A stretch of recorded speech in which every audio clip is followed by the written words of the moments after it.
सभी, आपका स्वागत है हमारे चैनल गुरुजी स्मार्ट क्लासेस में। हम लोग आगे चलेंगे अपने 5वें वीडियो से 6ठे वीडियो की तरफ, जो पेज नंबर 10 के 2.3 यानी कि ए न्यू कंजर्वेटिव आफ्टर 1815 इसको डील करेंगे। ये पैराग्राफ 1 जो है, यहाँ पर ये 3 प्रश्न यहाँ पर बहुत ही महत्वपूर्ण वहाँ पर सॉल्व किए जा सकते हैं। There are 3 very important issues. तो चलिए, सबसे पहला जो इशू है हमारा वो कंजर्वेटिव्स है कि हु आर कंजर्वेटिव्स। तो देखिए, पैरा 1 में यही 3 जो है मुख्य मुद्दे हैं जिनके विषय में बात कर। देखिए, आपको ये समझना है कि ये क्या है कंजर्वेटिव्स। तो देखिए, ये लोगों को कहा जाता था और ये जो है कंजर्वेटिज्म, यह एक फिलॉसफी था, यानी इसको कंजर्वेटिज्म को मानने वाले कंजर्वेटिव्स थे। तो हमें कंजर्वेटिज्म समझना है और कंजर्वेटिव्स को समझना है। इसका हिंदी अर्थ होता है, ये रूढ़िवादिता हो गई, ये रूढ़िवादी लोग हो गए, ये रूढ़िवादी और ये रूढ़िवादी लोग। तो यहाँ पर क्या है कि हम लोग इसको समझ रहे हैं ऐसे कि ये जो पुराने जो परंपरा होते थे स्टेट के, एस्टैब्लिश्ड इंस्टीट्यूशंस, यानी जिनको राज्य पहले मान्यता दी हुई थी, जिस संस्थाओं को उनके ऊपर विश्वास था, उनका इनके ऊपर भरोसा था, जैसे मोनार्की कंजर्वेटिज्म जो था, कंजर्वेटिव लोग इसको बिलीव रखते थे कि उनको मोनार्की चाहिए थी वापस, चर्च में बिलीव रखते थे और सोशल हियरार्की में। देखिए, सोशल हियरार्की क्या था वो मैंने आपको बताया था, फर्स्ट स्टेट, सेकंड स्टेट और थर्ड स्टेट मैंने आपको बताया था। This is the social hierarchy कि ये जो नीचे वाले हुए बहुत लोअर हो गए, ऊपर वाले जो हो गए वो हायर हो गए। These are the higher and these are the lower. Okay, तो this is the social hierarchy जिसके बारे में बात की गई अभी। प्रॉपर्टी, यानी कि उनको अपने जो भी प्रॉपर्टी होता था उसका भी अधिकार था, उनको मिला था। और फैमिली, ये सब पुरानी जो चीजें थी इसके ऊपर इनका भरोसा था और इसको पॉलिटिकल फिलॉसफी मानना जो इसी कार्य को करे। देखिए, उसका उससे छोटा कर दिया गया डेफिनेशन को। सिर्फ डेफिनेशन देखिए कैसे जाता है यहाँ पे, a political philosophy that stressed on the importance of tradition, established institutions and customs and preferred slow development to quick change. देखिए, अब इन पूरे पॉइंट्स को लोग समझते हैं। ये एक ऐसा राजनीतिक सिद्धांत था जो बल देता था, जो बल किन चीजों पर देता था, इंपॉर्टेंस ऑफ ट्रेडिशन, यानी कि जो परंपरागत तरीके से चलती आ रही जो चीजें थी उसको प्रमुखता देने का काम करते थे कंजर्वेटिज्म में। और इस्टेब्लिश क्या करते थे वो, उन्होंने इंस्टीट्यूशन, जैसा कि देखिए ये इंस्टीट्यूशंस यहाँ पे है, दीज आर द इंस्टीट्यूशन। दोबारा से इसको हमने नहीं लिखा, हमने बस लिख दिया एस्टैब्लिश्ड इंस्टीट्यूशंस एंड कस्टम्स, यानी जो भी हमारी परंपराएं जो थी, जो पहले का परंपरा। तो देखिए, आपको ये समझना पड़ेगा कि यूरोप की पहले की परंपरा क्या थी। तो यूरोप के पहले परंपरा क्या थी, सोशल हियरार्की हुआ करती थी, चर्च हुआ करते थे, मोनार्की हुआ करती थी, फैमिली में फादर जो होते थे वो क्या होते थे, वो सबसे ऊपर होते थे। तो ये स्ट्रक्चर पहले का था जिस पर इनका विश्वास था और वो 1815 में, देखिए 1815 के बाद जो है ये स्ट्रक्चर जो है वो फ्रांस में ही आ गया। ठीक है, तो देखिए इसके पहले तक नेपोलियन का समय था। चलिए हम लोग उसको जोड़ते हैं। नेपोलियन ने नेपोलियनिक कोड लाया और कोड लाने के बाद जो है कुछ लड़ाइयाँ हुई जिसको हम लोग जस्ट इसके बाद समझेंगे। तो बस पहले आपको ये फिर से समझा दूं मैं। Conservatives were believing upon the established institutions like monarchy, church, social hierarchy, property and family. These are the institutions about which they are dealing with. जो बता रहे ना, ये institutions है, इनके बारे में बात की जा रही है और इनको क्या करना, वापस से लाना, प्रिजर्व करना, दोबारा से इसको स्थापित करना, ये कंजर्वेटिव्स का लक्ष्य था। कंजर्वेटिज्म उसी फिलॉसफी को कहते हैं, सिद्धांत को कहते हैं जिस पर कंजर्वेटिव्स काम करते हैं। समझ आई बात? तो ये दोनों एक दूसरे से कोरिलेटेड है। अब चलते हैं आगे। जो पहले पैराग्राफ में हमें सबसे बेहतरीन जो चीज मिलता है वो ये मिलता है। देखिए, ये क्वेश्चन मिलता है हमें यहाँ पे, ये पहला क्वेश्चन है, what do you understand by conservatives, what do you mean by conservatism. और ये बहुत इंपॉर्टेंट क्वेश्चन है और बहुत ही अंडरस्टैंडिंग वाला चीज है, आप इसे समझिए पहले। अब देखिए हुआ क्या, चलिए हम लोग थोड़े से अब इसको बीच वाले स्टोरी को समझते हैं। देखिए 1815 तक तो नेपोलियन का मतलब दबदबा रहा। नेपोलियन जब हारा बैटल ऑफ वाटरलू में, तब से जाकर के स्थिति जो है वो थोड़ी बदली, और स्थिति ये बदली कि इन मोनार्क लोगों को यह बात पता चल गया कि अगर मजबूत होना है तो उन्हें क्या करना पड़ेगा, उनको ये सारी चीजें मजबूत करनी होंगी। जैसे देखिए क्या क्या चीजें मजबूत करनी थी उनको, एक मॉडर्न आर्मी, यानी आर्मी जो है वो क्या, एक सुसज्जित आर्मी जिसमें हर तरह के जो लोग हैं वो वहां पे होने चाहिए, यानी कि वो मॉडर्न हो, मतलब मॉडर्न इक्विपमेंट्स के साथ। समझ आ रही बात आपको? तो इनको भी लगा कि नहीं, हमारे आर्मी को क्या करना होना चाहिए, मॉडर्न होना चाहिए, पुराने चीजों से अब दूर होकर के मॉडर्निटी आनी चाहिए। और आगे इफिशिएंट ब्यूरोक्रेसी। इफिशिएंट ब्यूरोक्रेसी करने का मतलब, ब्यूरोक्रेसी कहते हैं अफसरशाही को, अफसरवाद को। अफसरवाद का मतलब होता है, यहाँ भी एक हियरार्की होता है, जो सबसे नीचे होते हैं ब्यूरोक्रेसी में वो सबसे निम्न कैटेगरी के होते हैं, और जो उसमें जो ऊपर होते हैं उनका पावर ज्यादा होता है। तो पावर के हिसाब से ये हियरार्कियल डिवीजन होता है जिसे हम ब्यूरोक्रेसी कहते हैं। तो ये भी एक आसान क्षेत्र है, एक ऐसा क्षेत्र है जिससे कि उनका काम इजीली हो। अब देखिए इनको अर्थव्यवस्था भी ऐसी लानी चाहिए जो क्या है, डायनेमिक रहे। तो इन्होंने क्या किया, अब हम लोग जैसे जो जॉल्बरीन देख रहे थे हम लोग, तो जॉल्बरीन में हमने क्या देखा था कि वो लाया जा रहा था इकोनॉमिकल फ्रीडम लाने के लिए। वो क्या करते, सारे टैक्सेस को दूर कर रहे थे, मतलब छोटे छोटे जो राज्य जो टैक्स लगाते थे सबको खत्म करके उन्होंने टैक्सेस को जीरो कर दिया।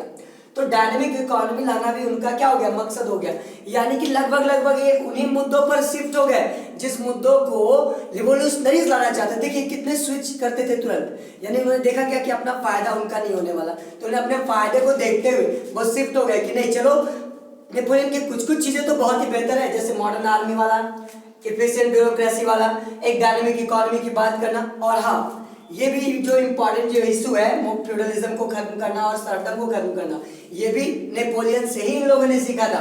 तो चलिए हमने 4 पॉइंट देखा यहाँ पे कि how monarchy strengthened itself after 1815, यानी मोनार्की ने अपने आप को कब मजबूत किया, 1815 के बाद कैसे किया मजबूत, है ना। तो पहला उन्होंने मॉडर्न आर्मी इंट्रोड्यूस किया, दूसरा एक एफिशिएंट ब्यूरोक्रेसी उन्होंने क्या किया, लाया, और डायनेमिक इकोनॉमी, और ये जो जमींदारी प्रथा थी और ये जो भूदासों का जो एक प्रथा था इसको उन्होंने क्या किया, खत्म किया। चलते हैं हम लोग सेकंड पैराग्राफ की ओर। यहाँ पर बहुत ही महत्वपूर्ण सवाल आपके लिए है और बहुत ही बेस्ट टॉपिक अब तक का, वियना कांग्रेस ऑफ 1850, जिसे ट्रीटी ऑफ वियना भी कहते हैं। ये अक्सर मोस्ट फ्रीक्वेंटली क्वेश्चंस में ये आता है, और इसमें देखिए इंपॉर्टेंट चीजें क्या क्या निकल कर के आती है। सबसे पहली बात ये निकल कर के आएगी कि नेपोलियन को किसने हराया। दूसरी बात निकल कर आती है कि हु होस्टेड द कांग्रेस, यानी who defeated the Napoleon and who hosted the Congress. तो चलिए हम लोग पहले इन दो प्रश्नों का उत्तर ढूंढ लें। तो let us answer this 2 questions first. तो चलिए सबसे पहला, हु डिफीटेड नेपोलियन, तो नेपोलियन को हराया ब्रिटेन, रशिया और ऑस्ट्रिया, इन चारों ने मिलजुल कर, दे कलेक्टिवली डिफीटेड। देखिए you will answer like this, Britain, Russia, Prussia and Austria collectively defeated Napoleon. They collectively defeated Napoleon at the Battle of Waterloo. At the Battle of Waterloo. Let us mention somewhere else. Let us mention it here. Battle of Waterloo. Look at here. इस लड़ाई में Napoleon की हार हुई थी। इसे 1815 में it was fought between this and Napoleon, these collective countries and Napoleon. Okay, who hosted the Congress? Now, who hosted this Congress? Duke Metternich. Who was that person? Duke Metternich. ये बहुत ही important नाम है और इसके विषय में बहुत ही important चीजें हम लोग आगे भी जानने वाले हैं। He is very important because his remarks were very illustrated in your book many times. So now moving towards the third, this is the objectives of treaty of Vienna, यानी कि हमारा लक्ष्य क्या था उन लोगों का ट्रीटी ऑफ वियना के दौरान। तो देखिए सबसे पहला क्या था कि वो नेपोलियनिक वॉर्स के समय में जो भी चेंजेस नेपोलियन के द्वारा लाया गया था उसको खत्म करना। It means to undo most of the changes brought during Napoleonic war. Napoleon के समय में जो भी कुछ हुआ था उसे इन्होंने बदल दिया। तो चलिए क्या क्या हुआ था, क्या क्या चीजें बदली, इसके आगे के 1, 2 और 3rd पैराग्राफ में हम लोग देखेंगे, सॉरी 3rd पॉइंट में देखेंगे। या Bourbon dynasty was restored to power in France. France में बर्बन डायनेस्टी को वापस से पावर में लाया गया। जो बर्बन डायनेस्टी जो 1791 में जिसे हटा दिया गया था उसे दोबारा से रिस्टोर किया गया। तो यहाँ पर हमने क्या देखा, सबसे पहले देखा हमने कि इन्होंने क्या किया, अनडू किया सारे चेंजेस को जो भी नेपोलियनिक वॉर के टाइम में आया था उसे। फिर बर्बन डायनेस्टी को दोबारा से फ्रांस में क्या किया गया, शासन की बागडोर दे दी गई। आगे नेपोलियन ने जो भी कुछ जीता था, जितने भी हिस्से को कब्जा किया था, सब वो हार चुका था। और जीते थे कौन, तो ड्यूक मेटरनिक के लीडरशिप में वो 4 कंट्रीज ने मिलकर इसे हराया था। तो they were the winners, okay, they won the battle. तो यहाँ पे क्या हुआ, जैसे नेपोलियन हारता है उसकी सारी टेरिटरीज, उसकी सारी की सारी जो क्षेत्र थे जिस पर उसका कब्जा था उसे वो वापस ले लेते, छीन लेते उससे। और फ्रांस के चारों ओर, फ्रांस के बाउंड्रीज के चारों ओर, यानी फ्रांस के जो चारों तरफ था, यानी एक तरफ तो फ्रांस का पानी ही है, वाटर बॉडी, और बाकी के 2 हिस्से देखते हैं हम लोग इधर। तो क्यों ऐसा किया गया, फ्रांस के चारों तरफ राज्यों को स्थापित क्यों किया गया, इस by the states were established on the boundaries of the France to prevent its further expansion, यानी उसको आगे के समय में दोबारा से वो आगे कहीं बढ़ ही ना सके, दोबारा से वो कभी भी कोई भी वहां पर लीडर ऐसा नहीं हो जो आगे आसपास के क्षेत्र को जीत सके। समझ आई बात। तो देखिए नॉर्थ में कौन कौन थे, तो नॉर्थ में थे नीदरलैंड्स। तो नीदरलैंड जो था उसके साथ उस वक्त बेल्जियम भी था शामिल। बेल्जियम 1830 में जाकर के एक कंट्री का रिकॉग्निशन उसे मिलता है, उसके पहले तक वो नीदरलैंड्स का ही हिस्सा था।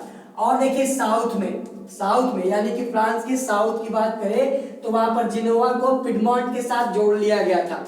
इस तरीके से फ्रांस को चारों तरफ से क्या किया गया था, घेर दिया गया था। तो यहाँ पे हमने देखा कि ये ऑब्जेक्टिव था, फ्रांस को रोकने का, नेपोलियन को रोकना और डेमोक्रेसी को खत्म करके मोनार्की को वापस लाना, ये उनका लक्ष्य था। आगे देखते हैं यहाँ पे जो नेपोलियन ने जो भी हिस्से जीते थे, जो भी उसका जो बड़ा सा एम्पायर था उसको कैसे बांटा सबने। तो देखिए प्रशिया ने वेस्टर्न फ्रंटियर को अपने कब्जे में ले लिया। वेस्टर्न फ्रंटियर में जितने भी टेरिटरीज थे सब प्रशिया के अंडर में आ गए। सैक्सोनी के कुछ हिस्से प्रशिया के द्वारा ले लिए गए शासन करने के लिए। ऑस्ट्रिया ने क्या किया, इटली के नॉर्दर्न हिस्से को अपने कब्जे में ले लिया जिसे नेपोलियन ने जीता था।